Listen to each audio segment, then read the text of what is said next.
मतलब मोस्टली मैं गाड़ी में बैठ के व्लॉग स्टार्ट कर पा रही हूँ आजकल, क्योंकि बिल्कुल अनप्लान्ड चल रही हूँ। जो भी कुछ होता है खड़े पैर दिखाना शुरू कर देती हूँ बस। आज मैं आपको सैर कराऊंगी यहाँ के ग्रोसरी, इंडियन ग्रोसरी स्टोर की, जो काफ़ी दिनों से मेरे प्लान में था बट टाइम ही नहीं मिल पा रहा था। टाइम क्या मतलब, मैं भूल जाती थी वहाँ जाके। मैं फिर ग्रोसरी देख के इतनी पागल हो जाती थी। इंडियन सब्जियां यहाँ पे वीक में सिर्फ सैटरडे आती है दुकान पे, तो वो देख के मैं ऐसी पागल हो जाती थी कि बस मैं वो शूट करना ही भूल जाती थी। बट आज ज़रूर आप सबको दिखाती हूँ। आज बहुत अच्छा मौसम है, शनिवार का दिन है शायद, लेकिन आपको ये ब्लॉग देर से देखने को मिलेगा, तो बेयर विद मी। चलिए सीट बेल्ट लगाते हैं और चलते हैं, आपको ग्रोसरी स्टोर दिखा रहे हैं और वहाँ के रेट भी कंपेयर करना और मुझे बताना कितना महंगा है यूके। एनीवेज मुझे पता है यूके बहुत महंगा है, बट आपको मैं एक्चुअल प्राइसेस दिखाती हूँ यहाँ पे सब्जियों कितने होते हैं। और मेरा मन है यहाँ पे आपसे बातें करते हुए जाने का। डोंट वरी, मैंने सेफली कैमरा चिपका दिया है अपने डैशबोर्ड पे और मैं बिल्कुल कैमरे में कम से कम देखूंगी। वैसे मैं एक काफ़ी सेफ ड्राइवर हूँ, तो ऐसी ड्राइविंग के समय मुझे कोई दिक्कत नहीं होती। खैर मैं कैमरे में देख भी नहीं रही हूँ तो इट्स फाइन। तो मैंने जैसा बताया कि आज छुट्टी का दिन है, लेकिन और छुट्टी का दिन हमेशा वीकडेज से ज़्यादा बिजी होता है। तो सुबह का नाश्ता और बाकी चीज़ें हो चुकी हैं, दिन की शुरुआत अच्छी हुई है। मैंने अच्छी नींद ली है, 10 बजे उठी हूँ आज मैं सो के, और उसके बाद जल्दी जल्दी नहा के मैंने सारा ब्रेकफास्ट फिनिश करके, सारा वाइंड अप करके थोड़ा सा गैरेज टाइडी किया। गैरेज के लिए हमने बहुत सारा डी क्लटर मैंने निकाल के गाड़ी में भर दिया है, और गुप्ता जी की हेल्प से अभी हम थोड़ी देर बाद, अभी तो खैर मैं सब्जियाँ लेने जा रही हूँ। इंडियन सब्जियाँ तो मिल ही जाती हैं दूसरे सुपरमार्केट स्टोर्स में, लेकिन इंडियन सब्जियाँ हमें सिर्फ वीकेंड पे ही मिल पाती है, तो हमें वो स्टॉक करके रखनी पड़ती है। तो खैर अभी मैं वो सब लेने जा रही हूँ। उसके बाद आपको डंप यार्ड भी दिखाऊंगी यहाँ का। तो डंप यार्ड बेसिकली होता है क्या है कि आपका घर का जो कूड़ा करकट है, जो आप कई समय से संभाल के ये सोच के रखे रहते हो कि काम आएगा, बट काम नहीं आता। जो कि मुझे तो खैर बहुत बीमारी है कि मैं उठा के चीज़ें बहुत जल्दी फेंक देती हूँ, बट ऑनेस्टली वो होती बेकार ही हैं। तो ये बीमारी भी नहीं है, अच्छी बीमारी है अगर बीमारी है तो आज वो सब मैंने गैरेज डी क्लटर किया है। सारा गैरेज में जो गंद भरा पड़ा था, मेरे को बहुत बैराग है, मतलब चाहे घर में, क्योंकि कम जगह होती है तो गैरेज ही हमारे पास ओनली अदर ऑप्शन होता है एक्स्ट्रा सामान रखने का। तो मैंने वो आज बहुत सारा सामान निकाला है और आपको दिखाऊंगी कि यहाँ का डंप यार्ड कैसा दिखता है, जहाँ पे हम वो सारा अनवांटेड सामान फेंकते हैं। और फिलहाल मैं आपको दिखाने जा रही हूँ यहाँ का देसी स्टोर और उसके प्राइजेस। वहाँ शायद मैं बात कम करूँ, क्योंकि एक तो लोग बहुत सारे होते हैं और बहुत छोटी सी दुकान है वो, और सबसे बड़ी बात अंदर सिग्नल भी नहीं आते, तो मैं वो वाला रिस्क नहीं लूँगी कि मैं पकड़ बोली जाऊँ, आपको बताई जाऊँ सब्जियों के रेट। वो मैं सारे आपको बाद में हो सका तो अपडेट कर दूँगी, बट उस दुकान की हालत दिखाऊँगी कि सैटरडे को वहाँ पे कितनी सब्जियाँ आती हैं और हम कहाँ से इंडियन सब्जियाँ लेकर आते हैं। और ये है वो इंडियन ग्रोसरी स्टोर। चलिए चलते हैं अंदर, देखते हैं क्या क्या माल मसाला आया है आज।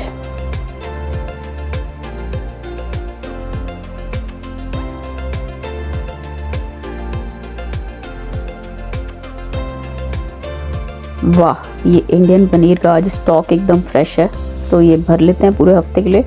आई थिंक 3 पनीर के पैक काफ़ी रहेंगे।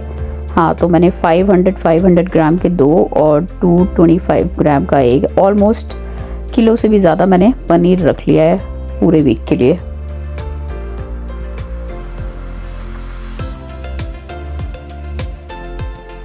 यहाँ पे रखे होते हैं ये इंडियन मसाले, और यहाँ पे देसी घी। देखिए पतंजलि का देसी घी यहाँ पे अब मिलना शुरू हो गया है, बट प्राइस थोड़ा ज़्यादा लगता है, पर हमारे पास ऑप्शन नहीं है तो हम खाते हैं, क्या करें। देसी घी तो मुझे वैसे ही बहुत पसंद है। यहाँ मसाले रखे होते हैं छोटे बड़े सब साइजेस में, आप इनके प्राइजेस देख सकते हैं। और यहाँ दूसरी साइड रखे होते हैं इंडियन स्नैक्स और चाय की पत्ती, बिस्किट्स, आपके खाकड़ा फाफड़ा और थोड़ी सी रेडीमेड मिठाइयाँ। और मेरे को इसमें चाहिए था एक रस का पैकेट, तो इसको रख लेते हैं फटाफट से और आगे बढ़ते हैं। अब इसके बाद मैं आपको दिखाऊंगी यहाँ का दालों का सेक्शन।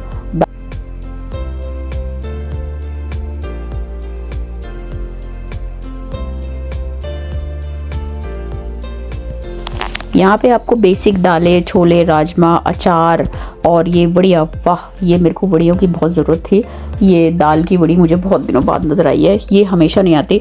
मतलब यहाँ पे इंडियन ग्रोसरी स्टोर का ये थोड़ा सा एक ड्रॉबैक रहता है कि ज़रूरी नहीं आपको वो पूरा का पूरा ग्रोसरी अपडेट करके दें। यहाँ मुझे एक जवे का पैकेट भी समझ में आया, नाश्ते वगैरह के लिए गुड ऑप्शन हो जाता है, वो भी मैंने रख लिया फटाफट से। मूंगफली होती है, ये सारे दालें, बेसिक दालें, राजमा चावल वगैरह सब कुछ मिल जाता है। बट अगर अलग से कुछ आप ढूंढ रहे हैं तो उसके लिए आपको बोलना पड़ेगा भैया को, और वो नेक्स्ट टाइम आपको ला के दे देते हैं। तो आप यहाँ पे प्राइस कंपेयर कर सकते हैं। मैं एक एक दाल का प्राइस तो आपको बता नहीं पाऊँगी, लेकिन इसीलिए मैं सारे प्राइस टैग आपको दिखा रही हूँ। तो आप मुझे बताना कि वहाँ पे दालें कितने की हैं। मतलब चाहे मैं इंडियन हूँ, लेकिन अब क्योंकि बहुत कम टाइम के लिए वहाँ जाना होता है तो मेरा ख़रीदने का मौका नहीं पड़ पाता। मुझे तुअर दाल चाहिए थी बट गलती से मैंने मिस कर दी।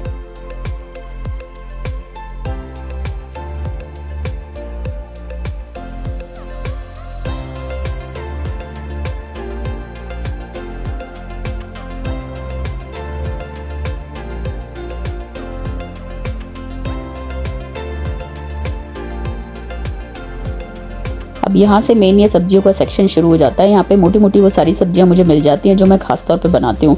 मैं अब यहाँ पे फटाफट से सब्जियाँ बटोरना शुरू करती हूँ और आपको सीधा काउंटर पे जाके बताती हूँ कि मैंने क्या क्या लिया और वो मुझे कितने का पड़ा। जब भैया बिलिंग करेंगे मैं तो साथ साथ आपको उनके रेट्स बताती जाऊँगी। मेरे को ना जो सब्जियाँ हैं ना उनके रेट बताते जाना प्लीज़, हिंदी। तो यहाँ भैया ने सब्जियाँ डालनी शुरू कर दी हैं।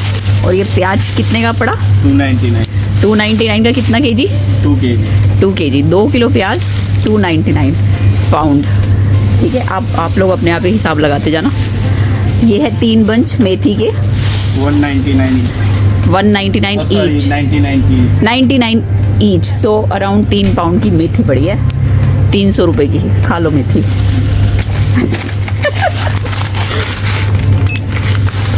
दालें मैं आपको फिर किसी दिन बताऊंगी। आज मैं सिर्फ आपको सब्जियों का रेट बताने वाली हूँ। वैसे तो हर हफ्ते चक्कर लगता है मेरा यहाँ पे, इसलिए मैं आपको आज सिर्फ सब्जियों का रेट बताती हूँ। ये भिंडी कितने की किलो है?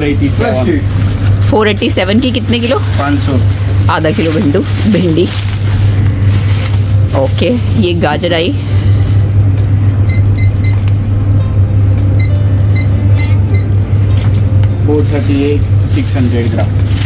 600 ग्राम 438 पाउंड की।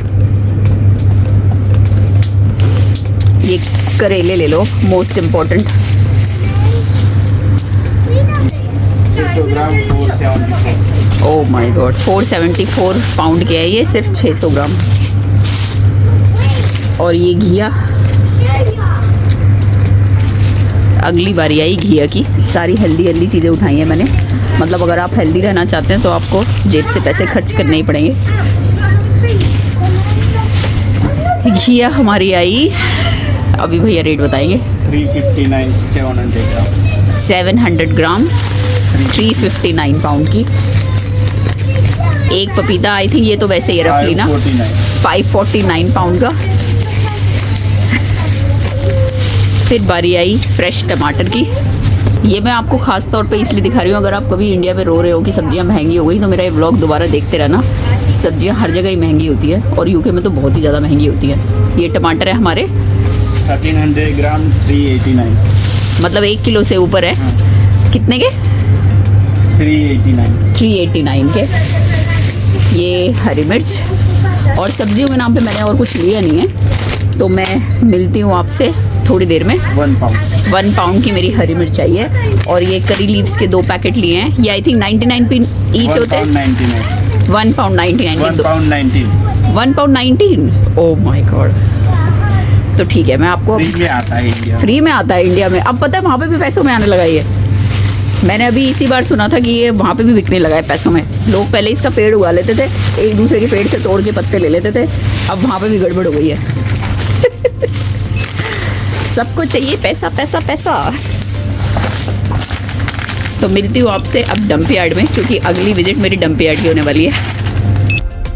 तो जैसा कि मैंने आपको अभी दिखाया, सब्जियों के रेट यहाँ पे आसमान छूते हैं, और आसमान से ऊपर भी अगर कुछ है तो वो छूते हैं एक्चुअली, स्पेशली इंडियन सब्जियों के। वैसे जो दूसरी सब्जियां हैं वहाँ पे, यहाँ पे वो भी महंगी हैं, बट इंडियन सब्जियां क्योंकि इंपोर्ट एक्सपोर्ट और इधर उधर से फलाना ढिमका 500 रीज़न होते हैं, तो वो आते आते और भी महंगी हो जाती हैं। अच्छी बात ये है कि फ्रेश होती है, मतलब अगर आप सेम डे कलेक्ट कर लो और स्टॉक कर लो अपने फ्रिज में तो वो फ्रेश मिलती है। ओके मेरे दोस्तों, तो यहाँ मैं आके पूरी दुकान आपके लिए सजा के तैयार हूँ। तो शुरुआत करती हूँ अदर देन सब्जियों से जो मैं लाई थी। तो यहाँ मैंने होल धनिया लिया था, उसका प्राइस आपको पीछे अभी कहीं दिख जाएगा, नहीं तो मैं दोबारा बता दूँगी। ये पूरा पनीर हफ्ते भर आई थिंक चल जाना चाहिए, डिपेंड करता है मैं कितना बनाती हूँ, बट कुछ तो रेगुलर में यूज़ होता है एवरी मॉर्निंग। तो अराउंड 4, 8, 9, 10 अराउंड 10 पाउंड का पनीर हफ्ते भर में लग जाता है। 10 पाउंड का पनीर, सोचो 10 पाउंड, वहाँ पे कितने का पनीर हो रहा है आजकल मुझे कुछ नहीं पता, बिल्कुल आइडिया नहीं है, बट ये वहाँ पनीर का रेट क्या चल रहा है। एक्चुअली सब चीज़ों का रेट अगर आप मुझे बताएंगे तो बड़ा अच्छा लगेगा, थोड़ा और इंटरेक्टिव वीडियो हो जाती है। कमेंट में मुझे बताना कि वहाँ पे एटलीस्ट जो चीज़ें आपको पसंद आई हैं उनका रेट कंपेयर करके आप मुझे बता सकते हो कि कितने का वहाँ मिलता है। सो ये 1200 ग्राम पनीर मुझे पड़ा है 1000 रुपये का, 1000 से भी ज़्यादा रुपये का, क्योंकि 100 रुपये से ऊपर का 1 पाउंड है आजकल।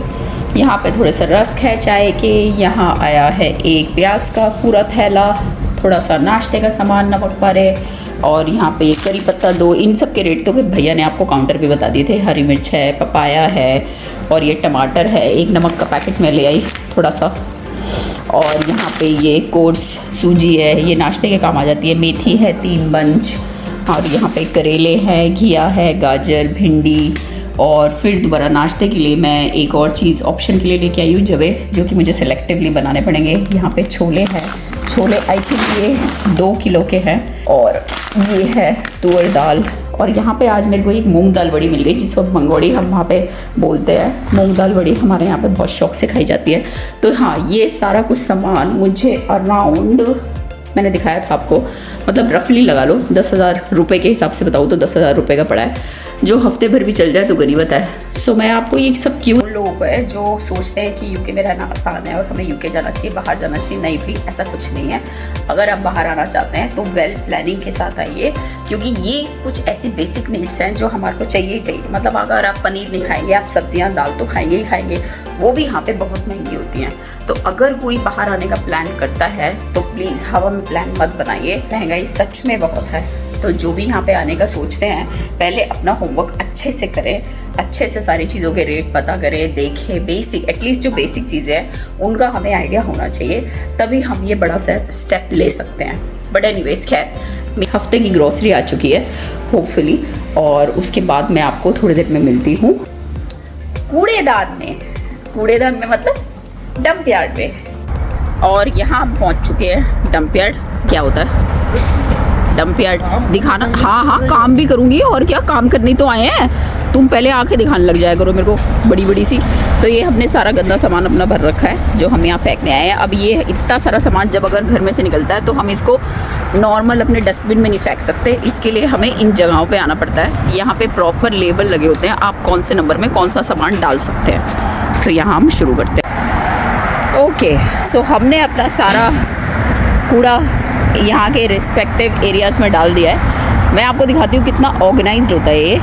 मतलब अगर आपको मिट्टी रबर डालना है तो वही इस एरिया में डलेगा, कपड़े या जूते या अनवांटेड अपने क्लोथ डालने हैं वो इधर डलेगा। कुछ यहाँ पे से लोग जो बेचारे पुअर होते हैं या अफोर्ड नहीं कर सकते, वो ऐसा सामान यहाँ पे इन शॉप्स भी बनी होती हैं, उनमें रीयूजेबल शॉप बोलते हैं, ऐसा सामान छोड़ जाते हैं जो आपके घर का आपके हिसाब से ज़रूरी नहीं है पर कोई और यूज़ कर सकता है, तो बहुत कम प्राइसेस में या फिर इवन फ्री भी मिल जाता है। और यहाँ पे बहुत अच्छी तरह से इनको टैग करते हैं कि कौन से नंबर में आप कौन सा सामान डाल सकते हैं। जैसे प्लास्टिक का एरिया अलग होता है, कार्डबोर्ड का अलग होता है, मैट्रेस अगर आपको घर का फेंकना है उसका एरिया अलग होता है, और लकड़ी फेंकनी है उसका सेक्शन अलग होता है। आगे जो घर का नॉर्मल सामान होता है जिसको ये रिसाइकिल नहीं कर सकते उसका सेक्शन अलग होता है, और आगे लंबा तक बना होता है। सो बेसिकली बहुत अच्छी तरह से इन्होंने साफ़ सुथरा मेंटेन किया होता है। कोई भी नहीं कह सकता ये कि यहाँ का कूड़ा घर है। बेस है घर वापस, और आज मैं आपको सैर कराऊंगी विंचेस्टर की। तो लो जी, हम आ गए विंचेस्टर कैथेड्रल। यहाँ पे ये कैथेड्रल एक बहुत बड़ी सी सुंदर सी बिल्डिंग है जो कि विंचेस्टर में एक one of the main tourist point माना जाता है। हम यहाँ पे जब बहुत शुरू में कई साल पहले आए थे तो पैदल आया करते थे, ट्रेन पकड़ के आते थे। आज तो खैर काफ़ी कन्वीनियंट हो गया है। तो यहाँ मम्मी पापा आप देख सकते हैं। मम्मी टॉयलेट तो नहीं जाना आपको? देखना पड़ेगा वैसे, मैं कहा देखना पड़ेगा अगर जाना हुआ ना, क्योंकि आसपास तो फिर किसी रेस्टोरेंट वगैरह में ही बैठना पड़ेगा। हाँ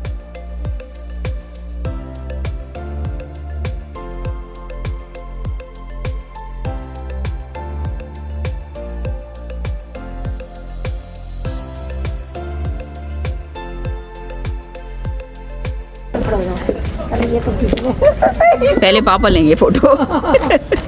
इनका मोबाइल तो बंद नहीं होगा।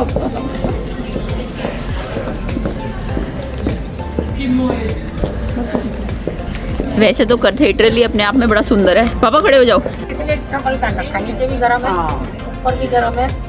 छाया में आती लग रही है ठंड, वैसे ठीक है। दीदी ने कि इसलिए वो चक्कर है ना कि वैसा पहना मैं इसलिए पहन के थी लंबा वाला निकाल के हाँ कि मेरे को ये सही रहेगा। और वैसे ही ब्लैक सारा काला ही चेक। सही बात है, कलर कंट्रास्ट पहनना बहुत जरूरी है। हाँ मैंने कहा काला काले। मौसम तो खैर बहुत अच्छा है आज, इतना सुंदर मतलब आसमान लग रहा है एकदम नीला नीला।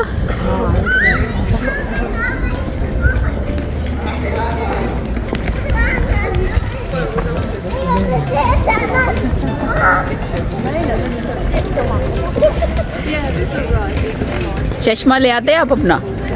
मैं तो चश्मा लगाती हूँ। हाँ वैसे हम तो मेरे को जरूरत नहीं। हाँ नहीं, आँख में वैसा नजर का नहीं, धूप का चश्मा। अरे आंखें मिच रही है, धूप पड़ रही, सीधा सूरज पड़ रहा है। सीधा सूरज पड़ रहा है, आंखें वैसी हो रही है। क्या करोगे? पापा फोन घुमा रहे गोली की तरह।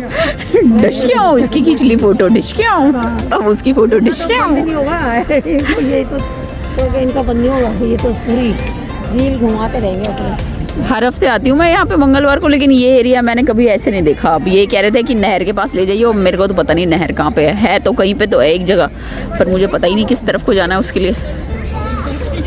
हम तो इस पार्क में यहाँ आके कई बार, मेरे ख्याल से उस तरफ है, चलो उस तरफ चलते हैं शायद। और थोड़ा सा विंचेस्टर कैथेड्रल मम्मी पापा को घुमा के थोड़ा खाना पीना खा के मेरे को अपनी फेवरेट चीज़ दिखाई दे गई, चूरोज़।